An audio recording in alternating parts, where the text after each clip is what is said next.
Աշխարհում առաջին անգամ տեղի է ունեցել հեղափոխական վիրահատություն։ Ամերիկայի Մերիլենդի համալսարանի բժիշկները 19-ամյա Կարլա Ֆլորեսի ողնաշարի ուռուցքը հեռացրել են աչքի խոռոչի միջոցով։ Սա ապշեցուցիչ վիրահատություն է, որը բժշկության մեջ բացում է նոր ուղի։ Վիրահատությունը տևել է շուրջ 19 ժամ։ Բժիշկները հեռացրել են ամենաբարդ ու վտանգավոր տեղերից մեկում՝ ուղեղի և ողնաշարի միացման հատվածում գտնվող ուռուցքը։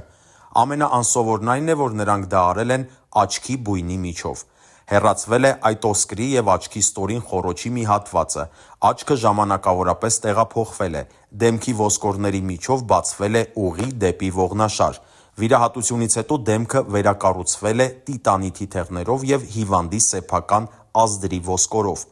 Իսկ արդյունքը՝ ոչ մի արտաքին սպի, լիարժեք ապաքինում և քաղցկեղից ազատ կյանք։ Այս մեթոդը բժիշկները անգամ հումորով անվանել են երրորդ քթի ճանապարհ՝ իր անսովոր մոտեցման պատճառով։